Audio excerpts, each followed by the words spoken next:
بچہ بیٹھا ہوا ہے اور ماں یا باپ اس کو آواز دے رہے ہیں تو اٹھتے اٹھتے یا یہ لفظ کہہ دینے کو عربی میں کہتے ہیں اف. تو امام نے فرمایا اگر عربک ڈکشنری میں اظہار بیزاری کے لیے اف سے چھوٹا کوئی لفظ ہوتا تو اللہ اس کو رکھ دیتا. اف سے چھوٹا لفظ زبان عربی میں ایک بیزاری کا اظہار کرنے کے لیے موجود نہیں ہے. تو یہ جو مرحلہ ہے قرآن میں جو الفاظ آگے پیچھے ہوتے ہیں، یہ قرآن کی آیت ہے. کسی ایک اور مناسبت سے مجلس میں تیاری کرنے کے لیے ہم مطالعہ کر رہے تھے تو وہاں یہ بات گزری کہ اللہ نے فرمایا للہ ملک السماوات والارض، زمین اور آسمان کی مملکت حکومت اللہ کے ہاتھ میں ہے. یہب لمن یشاء اناثا ویہب لمن یشاء ذکورا، خدا جسے چاہتا ہے، مالک زمین و آسمان خدا ہے، خدا جسے چاہتا ہے بیٹی عطا کرتا ہے، خدا جسے چاہتا ہے بیٹا عطا کرتا ہے. صرف بیٹیاں، صرف بیٹے.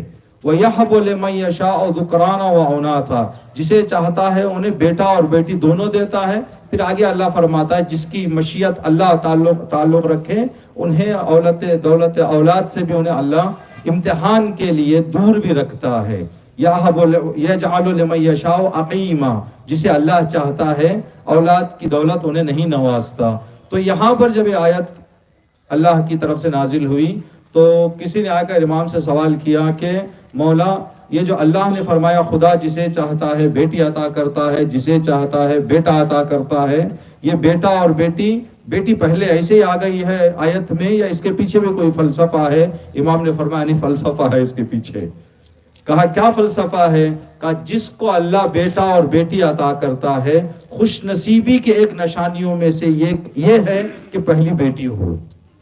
جس انسان کو یہ ایک نشانی، ایک خوش نصیب انسان کی نشانیوں میں سے ایک نشانی یہ ہے کہ جس کے یہاں اللہ بیٹا اور بیٹی دونوں دینا چاہ رہا ہے، وہاں اگر پہلی بیٹی ہو تو اس کا مطلب یہ ہے کہ خدا کی خاص عنایت اس انسان کے زندگی پر موجود ہے. تو یہ جو الفاظ آگے پیچھے آتے ہیں یہاں پر قرآن کریم میں اس کے پیچھے ایک فلسفہ ہوتا ہے، ایک توجہ ہوتی ہے. تو وہ مرحلہ جو عورت بحیثیت زوجہ بسر کرتی ہے، اس مرحلے میں جو روایات ہمارے پاس نازل ہوئی ہیں، وارد ہوئی ہیں اہل بیت علیہ السلام کی طرف سے، شاید آج سے 15 سال 20 سال 50 سال کا دور ایسا تھا جس دور میں جب ایسی روایتوں کو پڑھا جاتا تھا تو تصور یہ کیا جاتا تھا کہ یہ تو کرتے ہی ہیں، یہ تو ہوتا ہی ہے.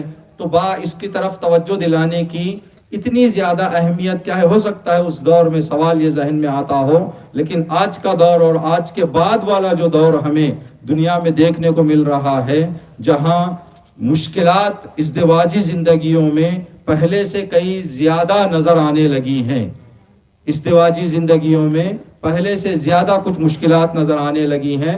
تو یہ روایات جو ہمارے ائمہ کی طرف سے ہمیں بتائی گئی ہیں وہ کسی ایک زمانے پر توجہ کرتے ہوئے نہیں بلکہ دنیا ختم ہونے تک کی نگاہ کر کے یہ روایات بتائی گئی ہیں. جو روایتیں ہیں دیکھنے میں ایک دم سادی روایت ہیں، لیکن غور کریں تو واقعاً گھروں کو مضبوط رکھنے کے اساس اور پائے میں ان روایتوں کو ہم شمار کر سکتے ہیں. روایت ہے کہ جو عورت بھی اپنے شوہر کے لیے 1 گلاس پانی پیش کرے، جو عورت اپنے شوہر کو 1 گلاس پانی اس کے سامنے پیش کرے تو خداوند عالم اس کے تمام گناہوں کو معاف کر دیتا ہے. ایک روایت میں 70 گناہوں کو اللہ اس مومنہ کے صرف شوہر کے سامنے 1 گلاس پانی رکھنے پیش کرنے کی وجہ سے معاف کر دیتا ہے.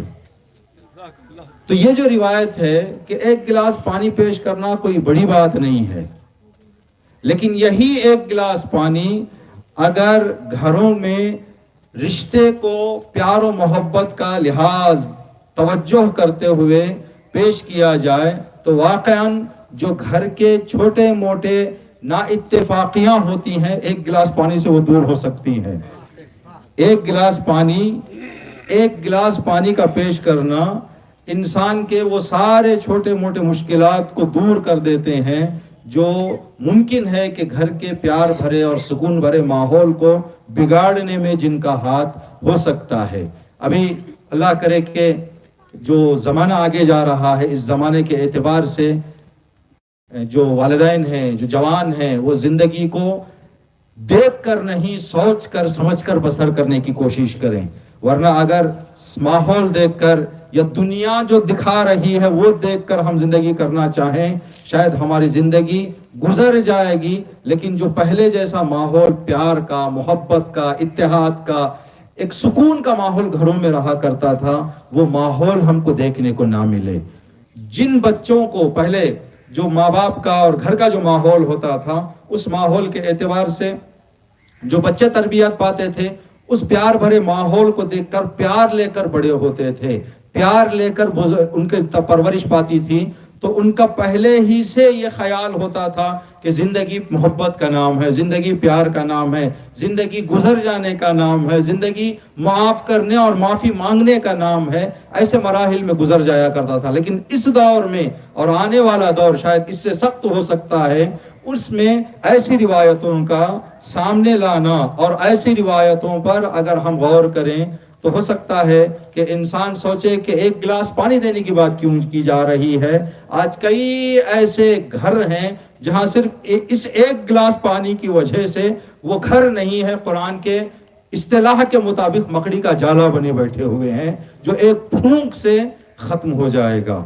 ان اوحن البیوت لبیت العنکبوت، خداوند عالم نے فرمایا ہے اگر شوہر اور بیوی کے درمیان پیار کا رشتہ نہ ہو، وہ جتنا بڑا مضبوط گھر بھی بنا لیں، قرآن کی نگاہ میں مکڑی کا جالا ہے۔ جس طرح سے مکڑی کے جالے کو گرانے کے لیے کسی بڑی طاقت کی ضرورت نہیں، بلکہ ایک پھونک سے وہ مکڑی کا جالا ختم ہو سکتا ہے، اسی طرح سے جس گھر میں محبت کی مضبوطی نہ ہو، چاہے دیواروں کی مضبوطی موجود ہو، اگر محبت کی مضبوطی نہیں تو وہ مکڑی کے جالے کے جیسا ہے اور مکڑی کے جالے کے برابر ہے۔ تو یہ قرآن کریم اور اس طرح کی جو ہم باتیں کر رہے ہیں آپ کی خدمت میں، ایک مدت تک شاید ہمارا بچپنا تھا، مرحومہ پڑوس میں زندگی کرنے کا ہمیں موقع ملا، ایک عرصہ پڑوس میں زندگی کیا کرتے تھے، جو پیار محبت اس پڑوس میں تھا جو ہم نے اپنے بچپن میں محسوس کیا، شاید آج کل پڑوس کا بچہ اگر پڑوس میں چلا جاتا تو ماں باپ یہ سوچتے کہ میرے گھر میں رہنا اور اس کے گھر میں رہنا برابر ہے، اطمینان سے رہتے تھے ماں باپ۔ آج اپنے گھروں میں رہ کر ماں باپ بچوں سے مطمئن نہیں ہے۔ یہ دور اور سخت سے سخت ہوتا جائے گا اگر اس دور میں ہم اپنے آپ کو فکر، اپنے آپ کو سمجھداری سے آگے نہ لے کے جائیں تو بہت ہی زندگی جو آسان ہے یہ زندگی مشکلات کی طرف چلی جائے گی، مشکلات کی طرف بدل جائے، اس کا جو ہے آمنا سامنا ہو جائے گا، رخ اس کا مشکلات کی طرف مڑ جائے گا۔ زندگی اگر ہم دیکھنا چاہیں، نہ زندگی دولت سے گزرتی ہے نہ زندگی غریبی، زندگی کو سکون سے گزارنے کے لیے نہ دولت کا کردار ہے نہ غریبی کا کردار ہے، نہ علم نہ جہالت، بلکہ اگر زندگی کے اندر سمجھداری آ گئی تو سب چیز وہاں پر موجود ہے۔ اگر سمجھداری نہیں تو کچھ بھی اس گھر میں موجود نہیں ہے جس گھر کے رشتے میں سمجھداری اور ایسی چیزیں پائی نہ جائیں۔ انسان اگر غور کرے، دین مبین اسلام کی تعلیمات، کئی ایسے واقعات ہمیں ملتے ہیں جہاں پر بیوی اور شوہر کے رابطے کو جوڑنے اور رابطے کو برقرار رکھنے، ان کی یہاں موجود کچھ مسائل کو رفع دفع کرنے کے لیے جو کوششیں کی گئی ہیں، جو دروس بتائے گئے ہیں، جو ہدایتیں ہمیں دی گئی ہیں، وہ ہدایت واقعاً انسان کو پرامن اور پرسکون۔ ایک بار بار ایک بات ذہن میں آ رہی ہے، چاہتے ہیں بیان کریں لیکن شاید اس حوالے سے کہ ایران میں ایک کسی جوان نے اپنے دادا سے سوال کیا کہ دادا جان، آپ لوگ 70 سال 80 سال پیار محبت سے کیسے زندگی کر رہے ہیں، جبکہ آج کل کے نوجوان 5 سال 2 سال 6 مہینے میں وہ زندگی سے تھک جا رہے ہیں، اپنی ازدواجی زندگی سے، تو آپ کس طرح سے گزار چکے یہ زندگی آپ جیسے؟ تو کچھ اس کے پیچھے آپ کا خاص راستہ تھا، کچھ فکر تھی، ہمیں بتائیں تاکہ سکون کی زندگی کریں۔ تو اس ضعیف نے ایک بہت پیاری بات بتائی، کہا بیٹا ہمارے اور تمہارے زمانے میں فرق یہ ہے کہ ہمارے یہاں کچھ بگڑ جاتا تو بنانے کی کوشش کرتے، تمہارے یہاں کچھ بگڑ رہا ہے تو بدلنے کی کوشش کر رہے ہو. تو بدلنے کی کوشش انسان کو خراب کر رہی ہے. بگاڑنے کو سدھارنے کی کوشش جو کی جاتی ہے، وہ کوشش انسان کو جو بگڑ گیا ہے، وہ بگڑے ہوئے کو سدھار کے آگے جانے کی کوشش ہماری ہوتی تھی. اب تمہارے دور کی کوشش یہ ہو رہی کہ کچھ بگڑ جائے تو بدل لے، نیا لے لے، نیا کام. تو یہ چیز جو ہے انسان کو جب فکر آدمی کی ہٹ جاتی ہے، یہ خود بخود ہو جاتا ہے، اس کے پیچھے کوئی چیز نہیں ہوتی. زمانہ جیسے جیسے جاتا رہتا ہے ویسے ویسے لوگوں کی زبانیں، لوگوں کے باتیں، لوگوں کا کلچر، ہر چیز بدلتا جاتا. آہستہ آدمی ایک رخ پر جا کر پیچھے مڑ کر دیکھتا ہے کہ وہ زمانہ کیسا تھا، یہ زمانہ کیسا ہے. وہاں پر جا کر انسان یا تو افسوس کرتا رہے گا، یا تو پچھتاتا رہے گا، یا تو ہاتھ ملتا رہے گا کہ وہ دور کیسا تھا، یہ دور کیسا ہے. تو اس کے پیچھے ہم جیسے جیسے زمانے کو آگے لے کے جائیں، جیسے جیسے آگے جاتا رہے گا. خداوند عالم سے دعا ہے کہ پروردگار انشاءاللہ جو پرانی زندگیاں ہمارے بزرگوں کی گزری ہیں پیار محبت کے سائے میں، ویسے جوانوں اور آج کے دور کے نسل کی بھی زندگیاں انشاءاللہ ویسے گزرتی رہیں. اگر انسان پیسے سے زندگی گزار سکتا ہے تو کئی ایسے دولت مند تاریخ نے دیکھے ہیں جہاں پر شوہر اور بیوی گھر میں وہ اطمینان نہیں ہے جو پیسے ہونے سے ملتا ہے. لیکن اگر غریبی دیکھی جائے تو بہت سارے ایسے غریب گھرانے ہیں جہاں پر بھی اختلاف ہیں، اس لیے کہ سمجھداری نہیں ہے. لیکن اگر آدمی سمجھداری کے ساتھ گزارا جائے تو بہترین نمونہ ہمارے لیے فاطمہ زہرا اور امام علی کی زندگی، جو مختصر تھی لیکن قیامت تک کے لیے انسانوں کی زندگی کے درس اس زندگی میں موجود ہیں. ہر طرح کی ہدایت اگر انسان چاہتا ہے اپنی گھریلو زندگی کو سکون سے گزارنے کے لیے تو اس گھر میں موجود ہے، اس گھرانے میں موجود ہے. مولا کائنات گھر تشریف لاتے، فاطمہ زہرا شام میں بچوں کے لیے کیا موجود ہے؟ کہا یا علی کچھ نہیں ہے، گھر میں کچھ نہیں ہے. کہا ٹھیک ہے میں جاتا ہوں باہر سے کچھ انتظام کر کے آتا ہوں. مولا کائنات باہر جاتے، باہر جانے کے بعد کچھ گھر میں بچوں کے لیے انتظام کرنے جو بھی امام انتظام کرتے لے کر آتے. تو خداوند عالم کوئی انسان زمانے میں مشہور ہوتا ہے تو کوئی مذاق نہیں ہے اور کوئی معمولی بات نہیں ہے، بلکہ اس کو ایسے ایسے امتحانات سے گزارا جاتا ہے جن امتحانات میں کامیابی کے بعد انسان کا نام اونچائی پر پہنچتا ہے. راستے میں امام واپس آ رہے ہیں، یہ فقیر اپنی گود پھیلائے کھڑا ہو گیا کہ میرے بچے بھوکے ہیں، میرے بچے بھوکے ہیں. امام نے دے دیا اس کو کہ جاؤ اپنے بچوں کا پیٹ بھر دو. جب گھر تشریف لائے تو فاطمہ زہرا دسترخوان بچھائے تیار بیٹھی ہوئے، یا علی بسم اللہ. کہ فاطمہ یہ غذا کہاں سے آئی؟ کہ جس خدا کی راہ میں آپ نے وہاں پر عطا کیا اسی خدا نے یہ پہنچایا ہے. امداد غیبی، برکتیں جو انسان کی زندگی میں آتی ہیں، نہ بیوی شوہر پر غصے اور ناراضگی میں بات کرے، نہ شوہر بیوی کے حوالے سے.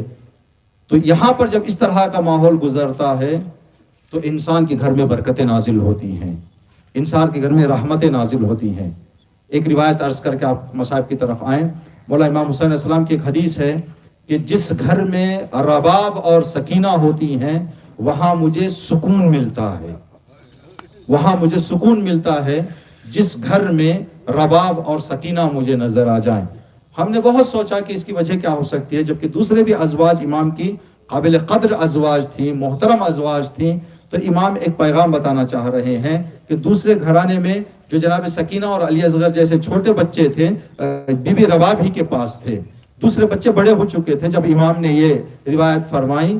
تو امام یہ بتانا چاہ رہے ہیں ہماری جو فکر ہم نے کی اس کے حوالے سے کہ باپ کی زندگی کو سمجھنا بیوی اور بچوں کے، شوہر کی زندگی کو سمجھنا بیوی کے لیے اور بچوں کے لیے باپ کی زندگی کو سمجھنا بہت ہی مہم ہوتا ہے. اگر بچی باپ کی زندگی کو سمجھ جائے، بیوی شوہر کی زندگی کو سمجھ جائے تو باپ کو اور شوہر کو اس گھر میں سکون ملتا ہے. جہاں باپ اور شوہر کی زندگی کو نہ سمجھا جائے وہاں گھر آنے سے شوہر آگے پیچھے ہوتا ہے کہ اب میں جاؤں گا تو کوئی ایسی چیز میرے سے مانگ دی جائے گی، پوچھی جائے گی جو میں نہیں دے سکتا. تو جہاں پر اب انسان جتنا بڑا ذمہ دار ہوتا ہے، فاطمہ مولا حسین علیہ السلام جیسے امام کی ذمہ داری لے کر گھر آئیں، اگر ایک ایسا سوال، ایک ایسی بات وہاں پر نظر آ جائے جس سے امام کے ذہن کو تکلیف پہنچے تو یہ پھر امامت میں خلل آ جائے گا، امامت انجام دینے میں رکاوٹیں. جیسے رسول کے لیے قرآن نے فرمایا اللہ نے کہ جب رسول استراحت کر رہے ہوں، آرام کر رہے ہوں، تو ان کو جا کر مزاحمت ایجاد نہ کرو، اس لیے کہ تمہیں آئندہ کے لیے ہم سبق دے رہے ہیں کہ ہر آدمی کی کچھ خاص ضرورتیں ہوتی ہیں، ان ضرورتوں کو پورا کرنا بیوی اور بچوں کا پہلی ذمہ داری ہوتی ہے. تو امام نے فرمایا کہ جس گھر میں شوہر کی زندگی کو بیوی سمجھ لے، باپ کی زندگی کو بیٹی سمجھ لے، وہاں گھر کو آتے ہوئے انسان احساس کرتا ہے سکون کا. جہاں سمجھا نہ جائے وہاں پر انسان کو سکون کا احساس نہیں ہوتا ہے. تو مولا امیر المؤمنین علیہ السلام جب گھر سے تشریف لاتے، پورے کوفے جیسے مصائب میں اگر علی کو کہیں سکون تھا تو وہ فاطمہ کا جوار تھا. ایران میں یہ بات کہی جاتی ہے کہ فاطمہ زہرا کی شہادت کے بعد مولا کائنات نے فرمایا، ایک جملہ روایتوں میں بھی ہے یہ کہ یا رسول اللہ، فاطمہ زہرا کو رسول قبر کے حوالے کرتے ہوئے کہ یا رسول اللہ آج کے بعد علی کی نیندیں رات کی ختم ہو گئی، اس لیے کہ علی کا درد سمجھنے والی چلی گئی اس دنیا سے. اس لیے کہ علی کا ایک مقام ہے، علی کا ایک مرتبہ ہے. اس مقام اور مرتبے کو اگر کوئی صحیح سمجھ سکتی تھی تو وہ فاطمہ زہرا تھی. فاطمہ کے اس دنیا سے جانے کے بعد علی کی راتیں بیداری میں گزریں گی، جو جملہ امام نے فرمایا. اور میرے جگر ایک اور جملہ جو امام نے فرمایا، یا رسول اللہ اب میرے میں صبر کی برداشت نہیں ہے، اس لیے کہ میں مشکلات کو بیان کیا کرتا تھا. فاطمہ میری مشکل کے برابر مجھے راہ حل دیا کرتی تھی، حوصلہ دیا کرتی تھی. مولا امیر المومنین گھر تشریف لائے، فاطمہ زہرا بستر پر لیٹی ہوئی ہے. جیسے ہی مولا قریب آئے تو فاطمہ زہرا کی آنکھوں سے آنسو نکل گئے. فاطمہ آپ رو رہی ہیں، آپ درد پہلو آپ کا کیا شدید ہو گیا ہے؟ کہا یا علی نہیں، امام وقت میرے سامنے آئے اور میں احترام میں بیٹھ نہ سکوں، میرے آنکھوں سے آنسو نکل رہے ہیں. کہا فاطمہ آپ اس حالت کی وجہ سے یہ مسئلہ آپ کو پیش آ رہا ہے، ورنہ اپنی ابتدائے زندگی سے کبھی میں نے ایسا نہیں دیکھا. تو پھر فاطمہ زہرا کی آنسوؤں میں تھوڑی شدت آ گئی. کہا فاطمہ ان آنسوؤں کی جو شدت پکڑ گئی ہے اس کی وجہ کیا ہے؟ تو فاطمہ نے کہا علی تھوڑا قریب بیٹھ جاؤ، میں ایک سوال آپ سے کرنا چاہتی ہوں. مولا کائنات قریب بیٹھ گئے. یا علی میں نے سنا ہے کہ مدینے والے آپ کو سلام نہیں کرتے. لیکن درد کتنا ہے. فاطمہ زہرا گھر کے اندر رہتے ہوئے اپنے شوہر وقت کے امام کی کس حد تک فکر مند رہی ہیں. کہا یا علی میں نے سنا ہے کہ مدینے والے آپ کو سلام نہیں کرتے. علی کے آنکھوں سے آنسو نکل گئے. یا علی جواب چاہیے مجھے. کہا فاطمہ اگر سلام نہ کرنے کی حد تک ظلم ہوتا تو میں برداشت کر لیتا، اب بات یہاں تک پہنچ گئی ہے علی سلام کرتا ہے تو کوئی جواب نہیں دیتا. اب شوہر اور بیوی کے ان آنسوؤں کے درمیان فاطمہ زہرا نے فرمایا یا علی تھوڑا اپنے سر کو قریب لے کر آئیں. جب امام اپنے سر کو قریب لے کر گئے، چہرے سے مولا کائنات کے آنسوؤں کو پوچھا فاطمہ زہرا نے اور اپنی پسلیوں پر لگانا شروع کر دیا. فاطمہ یہ کیا کر رہی ہو؟ کہ مظلوم کے آنسوؤں میں شفا ہوتی ہے. علی تم کتنے مظلوم ہو گئے ہو. مظلوم کے آنسوؤں میں شفا ہوتی ہے، میں اپنے لیے شفا طلب کر رہی ہوں. یہ پیار محبت والی زندگی جس میں علی گھر کے اندر آئے، یبن رسول اللہ یا بنت رسول اللہ السلام علیکم یا امیر المؤمنین، اس پیار بھرے ماحول میں آخری وقت ہے فاطمہ زہرا سلام اللہ علیہا کا. مولا کائنات کو قریب بلایا. کہا یا علی اگر اس دور زندگی میں فاطمہ سے اگر کوئی کوتاہی ہو گئی ہو تو فاطمہ کو معاف کر دو. فاطمہ زہرا نے ادھر سے معافی طلب کی، ادھر علی کی آنکھوں سے آنسو جاری ہو گئے. کہا فاطمہ ایک مرتبہ میرے دل میں یہ حسرت رہ گئی کہ آپ کچھ مجھ سے مانگیں میں آپ کے مانگ کو پورا کروں. فاطمہ آپ نے اس پوری زندگی میں کوئی چیز مجھ سے طلب نہیں کی. کہا یا علی مجھے دیکھیں کس طرح سے سمجھا جاتا ہے شوہر کو. کہا یا علی میں جانتی تھی کہ میں طلب کروں تو آپ دے دیں گے، لیکن میں یہ آنے والے زندگی میں دنیا کے لیے فاطمہ سبق دینا چاہ رہی ہے. کہیں ایسے نہ ہو کہ میں آپ سے طلب کر دوں، اس وقت آپ دینے کے لیے وہ چیز آپ کے ہاتھ میں نہ ہو، شرمندگی کا احساس آپ کی زندگی میں نہ آئے. میں نے یہ سوچ کر کبھی آپ سے کوئی چیز طلب نہیں کی. جب ایسی زوجہ کو انسان قبر کے حوالے کرتا ہے تو اس کے جگر پر کیا گزرتی ہے. فاطمہ زہرا کو قبر کے حوالے کرتے ہوئے مولا کائنات نے اپنے سارے مصائب کا خلاصہ ایک ہی جملے میں بتا دیا، یا رسول اللہ میں نے جتنا بھی پوچھا فاطمہ نے نہیں بتایا، آپ کی بیٹی آپ کے پاس آ رہی ہے، فاطمہ سے پوچھ لیں کہ کیا کیا گزر گئی، میں نے جتنا سوال کیا، یہاں تک کہ درد پہلو فاطمہ مجھ سے چھپاتی رہی، فاطمہ نے مجھے کچھ نہیں بتایا۔ جب فاطمہ زہرا کے آخری اوقات تھے، لحظات تھے، سانسیں تھیں، کہ فاطمہ زہرا نے اپنے مولا امیر المومنین کو، اپنے شوہر کو قریب بٹھایا، یا علی آپ اپنے ہاتھوں سے مجھے غسل دیں، اپنے ہاتھوں سے مجھے کفن پہنائیں، رات کی تاریکی میں میرا جنازہ اٹھائیں، علی میری قبر پر آ کر قرآن پڑھا کریں، اس لیے کہ وہاں مونس اور وہاں کا ہمدم اللہ کی کتاب اور نور ہوتا ہے۔ اللہ نہ کرے کسی شوہر پر وہ وقت آئے کہ اپنے ہاتھوں سے اپنی زوجہ کو غسل دینے کے لیے جائے، کفن، یہ غربت کی انتہا ہوتی ہے۔ جبکہ مدینے میں کیا کوئی نہیں تھا؟ مدینے میں کوئی اس لائق نہیں تھا کہ فاطمہ کو غسل دے سکے، فاطمہ کو کفن کر سکے۔ اللہ اکبر، فاطمہ کو مولا کائنات نے قبر کے حوالے کر دیا، اور جب مولا فاطمہ زہرا کی وصیت کے مطابق قبر پہ بیٹھ کر مولا قرآن پڑھ رہے تھے، دوران قرآن پڑھتے پڑھتے مولا کائنات کی آنکھ لگ گئی۔ جیسے ہی آنکھ لگ گئی، ایک والدہ کا انتقال ہوا ہے، ایک والدہ اس دنیا سے گئی ہیں۔ ہم سوچتے ہیں کہ والدہ اس دنیا سے چلی جائے شاید ہماری فکروں سے دور ہو جاتی ہے، نہیں، پہلے سے زیادہ ہماری فکر مند ہو جاتی ہے۔ بچے یہاں پریشان ہوتی ہیں، قبر میں وہاں وہ تڑپ جاتی ہے۔ بچے یہاں خوش ہوتے ہیں تو ان کی خوشی دیکھ کر خوش ہو جاتی ہیں۔ اس کی دلیل یہی فاطمہ زہرا سلام اللہ علیہ کا واقعہ ہے۔ جیسے ہی مولا کائنات کی آنکھیں لگ گئی، خواب میں کیا دیکھا؟ فاطمہ زہرا شانہ ہلا رہی ہیں، علی اور قبر پہ بیٹھ کر آرام کر رہے ہیں، حسن و حسین گھر میں رو رہے ہیں، کوئی نہیں ہے جو میرے حسن و حسین کو سنبھالے، جلد گھر جائیں۔ مولا کائنات اپنے فاطمہ کی قبر سے اٹھے، جلدی سے گھر پہنچے، کیا دیکھا؟ حسن حسین سے لپٹ گئے ہیں، زینب کلثوم سے لپٹ گئی ہیں۔ بچوں کی زبان پر ایک ہی جملہ ہے، اماں ہم آپ کے بغیر کیسے زندگی کریں؟ اماں آپ کے بغیر گھر ویران لگ رہا ہے، اماں گھر ہمیں اداس لگ رہا ہے، اماں آپ کے بغیر زندگی کرنا ہمارے لیے دشوار۔ الا لعنت اللہ علی القوم الظالمین۔ ربنا تقبل منا انک انت السمیع العلیم۔ گزارش ہے سورہ الحمد کی تلاوت فرما کر مرحومہ سیدہ عالمہ بیگم صاحبہ کی روح کی خیر لگا دل خیر میں رکھ لے۔